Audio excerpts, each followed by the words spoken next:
Bonjour à toutes, bonjour à tous, bonjour à toi.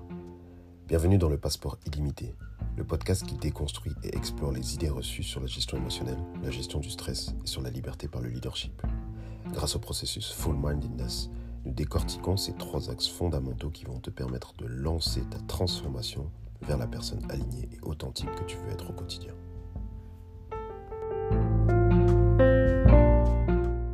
Bienvenue à toutes et tous, bienvenue dans la saison 2 du Passeport illimité. Bienvenue encore une fois dans la suite de ce qui nous attend, dans la suite de cette saison 2. Et bienvenue dans le sujet du jour, qui est le burn-out lié à la pression de la réussite. Comment est-ce qu'on fait pour pouvoir accepter que ce sujet soit toujours, encore maintenant, un sujet tabou, notamment chez les entrepreneurs, mais en fait c'est un sujet tabou partout. Donc on va essayer d'avoir cet angle-là, cet angle de vue qui nous parle à la fois des entrepreneurs, mais aussi des autres travailleurs, parce que c'est une problématique qui est assez commune.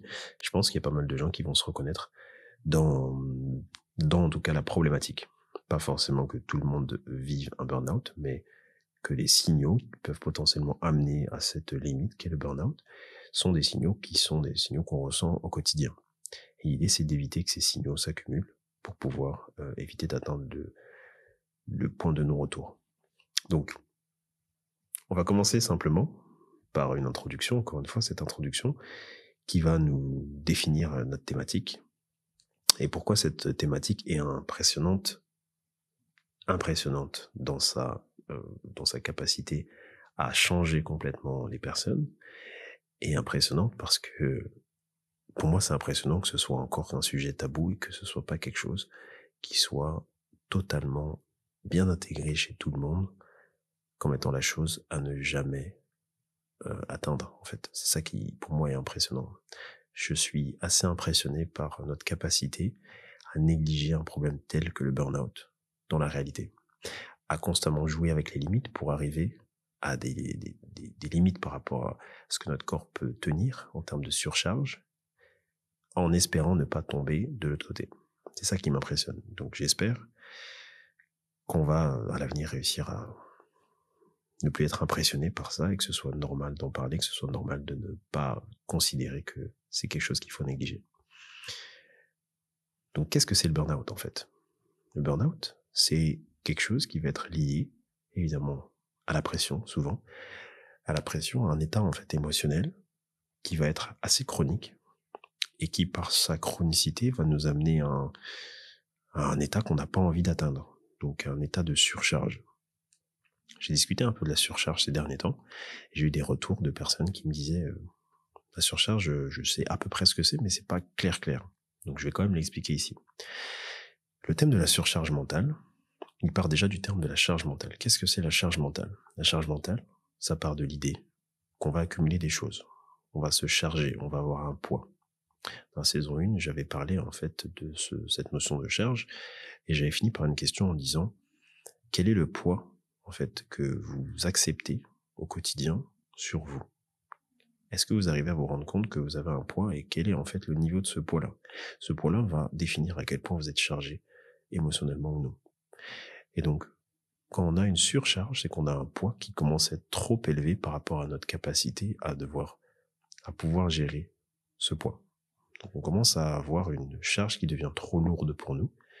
Et donc, pourquoi surcharge mentale ?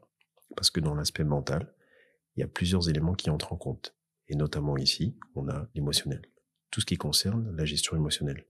La gestion émotionnelle, ça peut aussi faire trait à la gestion du stress ou à autre type d'émotions. Des émotions qui vont avoir un effet qui n'est pas positif sur nous, qu'on soit bien d'accord. Donc ici, ça va être la définition de notre thématique. Comment est-ce qu'on va éviter d'être surchargé mentalement au niveau émotionnel et donc d'éviter un phénomène qui fait partie de cette surcharge mentale qui est le burn-out. On parle du burn-out, mais évidemment, ça s'applique pour toutes les personnes qui ne sont pas en burn-out. Tant mieux pour vous si vous n'êtes pas en burn-out et c'est une bonne chose. L'idée, c'est d'éviter que vous le soyez un jour. Donc, c'est valable pour nous tous. Cette définition permet de comprendre que finalement, elle est très liée au travail, elle est très liée, en tout cas à une certaine pression, Elle est très liée à une certaine capacité aussi à négliger la santé. Elle est très liée à des personnes qui ont la capacité de se sacrifier leur vie personnelle, de mettre constamment la barre plus haut. Donc c'est une pression qui est à la fois issue des autres et issue de nous-mêmes. Donc faut faire attention à ça. Qu'est-ce qu'on a en fait? On a ensuite des symptômes. Comment est-ce qu'on traduit le burn-out? Comment est-ce qu'on réussit à comprendre comment ça se représente un burn-out? Ça se représente par des symptômes, ce qui est logique. Les symptômes du burn-out, ils vont être liés à la pression, ils vont être liés à une certaine intensité, et une certaine fréquence. Donc on va essayer d'évaluer les différents symptômes, les différentes composantes de ce burn-out. Il y a la fatigue, il y a le manque de motivation, il y a la diminution de la productivité, il y a le trouble du sommeil, il y a un changement d'humeur, des sautes d'humeur. Il y a toutes ces choses qui se mélangent. Et donc on commence à voir un changement de comportement. Parfois, malheureusement, on ne le voit pas. Et heureusement, on a des proches qui nous font des remarques, qui nous disent, ah, voilà, là, t'es un peu plus irritable. Là, t'es vraiment fatigué, ça fait un certain temps que t'es très fatigué. Là, ça fait un bon moment que, voilà, je te vois plus trop. Ça fait un bon moment que je te reconnais pas. Toutes ces petites indications, ces petits signaux sont des signaux qu'il faut écouter. Il faut écouter, il faut laisser notre ego sur le côté, ne pas être égocentré, et écouter. Essayer de voir un peu, mais si on en arrive là, c'est qu'il y a peut-être une raison. Et si on a ce feedback, ce retour des personnes autour de nous, qui sont les personnes qui nous connaissent quand même assez bien, c'est peut-être qu'il faut mettre un peu plus d'attention et voir. Ça veut pas dire que on est en burn-out, mais ça veut peut-être dire qu'il y a des éléments qui commencent à nous amener vers une direction qu'on n'a pas envie de maintenir. En fait, un cap qu'on n'a pas envie de maintenir. Ça, c'est faire attention aux symptômes du burn-out. Il y a quelque chose qui est assez indescriptible par rapport au burn-out, c'est que si on n'a pas vécu de burn-out, et ça c'est le retour qu'on a, c'est qu'on ne peut pas comprendre. On a ce sentiment, une espèce de dépression, une espèce de perte totale de motivation, on a du mal à se concentrer, on a un épuisement global qui est très très fort, on a des changements d'humeur terribles, on se sent très très bas au niveau de notre estime de nous-mêmes. Ce sont des choses qu'on ne peut pas forcément définir et qui ne sont pas facilement tangibles. Mais tous les éléments que j'ai cités sont des éléments qu'on connaît à une certaine échelle. Et donc, c'est sur ça qu'il faut travailler. C'est que dès qu'on a un retour de notre corps, de notre mental, ou un retour des personnes autour de nous, qui vont aller faire attrait à ces directions, ces indications-là, il va falloir mettre de l'attention dessus, prendre un peu de temps. Un peu de temps pour écouter, pour comprendre, pour essayer de travailler, pour s'octroyer du temps, pour faire mieux et éviter la charge, éviter la surcharge. C'est le seul moyen de pouvoir éviter d'arriver à un niveau qui est trop élevé. Donc j'ai dit beaucoup éviter, mais c'est quelque chose de très important qu'il faut bien retenir. Il faut éviter tout ça. Les causes du burn-out, évidemment, il y en a différentes et elles sont multiples.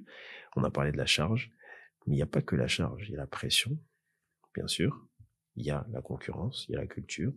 Donc, ça veut dire que il faut être capable d'aussi bien mettre de l'attention sur ce que les autres font, l'environnement dans lequel on est, que sur ce qu'on se met à nous-mêmes. Un exemple typique, c'est pour ça que j'ai répété ces causes, c'est que quelqu'un de perfectionniste peut arriver un jour à un burn-out. Et c'est différent d'une personne qui est employée, par exemple, et subit une surcharge qu'elle accepte par ses supérieurs ou son supérieur.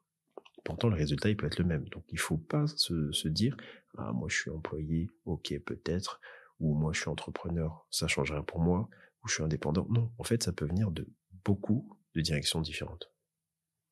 Et quels sont les impacts? En fait, les impacts, évidemment, sur la santé mentale, je pense qu'on les a compris. Il y a des pathologies réelles, anxiété, dépression, mais il y a aussi des pathologies qu'on ne voit pas forcément.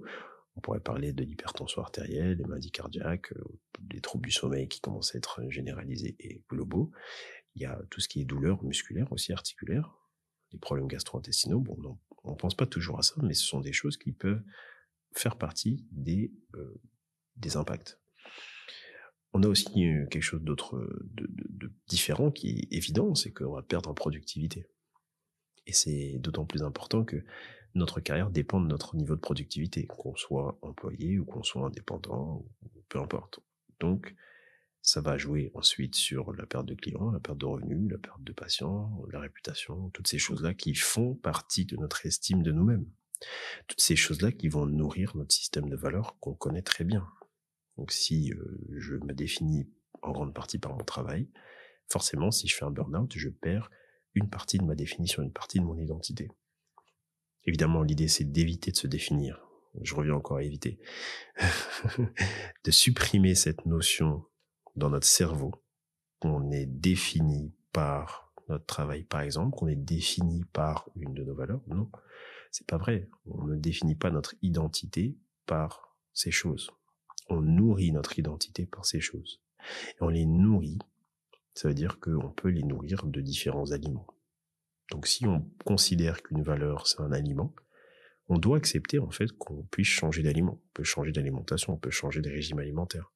Donc si à un moment donné dans ma vie, je suis nourri fortement par le travail, et ça, j'ai l'impression que mon identité dépend de cela, je dois être capable d'accepter que je puisse changer de régime et qu'à un moment donné, en fait, non, je sois nourri plutôt par une autre valeur qui est plus proche plus alignée peut-être de moi-même et qui sera la famille. Voilà.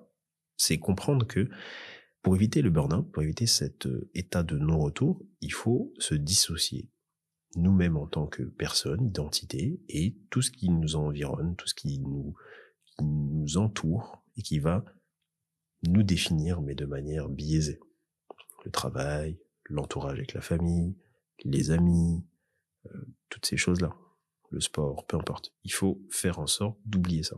On n'est pas défini par nos valeurs, on n'est pas défini par les gens ou par autre chose, on est défini par nous-mêmes, on est défini par un système de valeurs qu'on va hiérarchiser d'une certaine manière et qui va changer, qui va bouger. À un moment donné, on mettra le travail en priorité, et la famille en 2, et les amis en 3, et à un autre moment donné, on changera. On changera l'ordre des choses qu'on va prioriser. Et il faut accepter ça. Et quand on comprend ça, on se détache émotionnellement, évidemment, de notre identité basée sur des choses qui sont que des éléments. Ça aussi, c'est un élément hyper important au niveau de la gestion des émotions et donc au niveau de la prévention du burn-out. Enfin, il y a un élément que je voulais développer pour arriver à notre conclusion, c'est de parler de la partie stigmatisation des choses. On a une vraie problématique qui est de se battre contre le tabou, qui est de se battre contre le côté stigmatisation. Stigmatisation, qu'est-ce que c'est ? C'est le fait de faire une globalité et d'attribuer des traits spécifiques à un certain type de comportement, à un mot, une définition, à voilà, ça peut être différent, un concept. Ici, dans notre cas, c'est stigmatiser ce que représente la pression, ce que représente la gestion émotionnelle. Et donc, le fait de stigmatiser tout ça, de bloquer, d'avoir une image qui est bloquée, d'avoir un tabou derrière, ça va nous empêcher d'aller travailler ça. Et c'est ce qu'on veut pas. Ça va nous empêcher d'aller travailler ces notions pour prévenir le burn-out. Prévenir des situations extrêmes, ça peut être autre chose que le burn-out, mais prévenir la surcharge mentale. Donc, ce qu'il faut faire, c'est accepter que oui, la pression de la réussite, ça peut amener des choses, ça peut nous amener à vouloir cacher certaines choses, épuisement, stress, on n'a pas envie d'être perçu comme des faibles, on n'a pas envie d'être perçu comme des échecs, on n'a pas envie de plein de choses. Mais que tout ça, ça crée une culture. Cette culture, elle amène à des tabous, et elle amène à des tabous qui nous empêchent de travailler dessus et qui font plus de mal que de bien, bien sûr. Et donc, ça devient encore plus difficile par la suite de travailler ça et de développer le mieux derrière. Donc, c'est notre responsabilité à toutes et tous de pouvoir travailler sur ça. Et pour les entrepreneurs, par exemple, de comprendre que le seul moyen de prendre soin de leur entreprise, c'est de prendre soin d'eux-mêmes.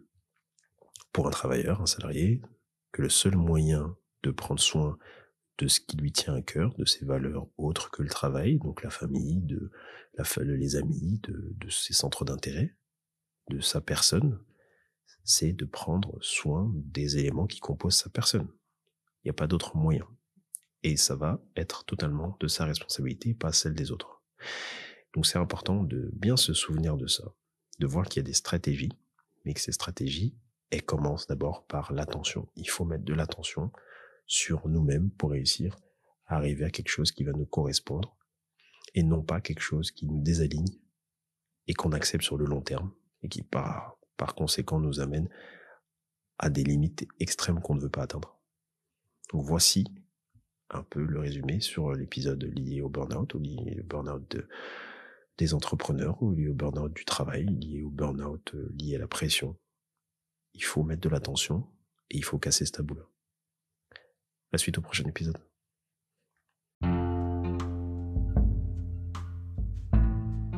Pour nous suivre et ne rien louper de notre actualité et des services additionnels proposés, abonne-toi à @fullmindedness, FULMINDEDNES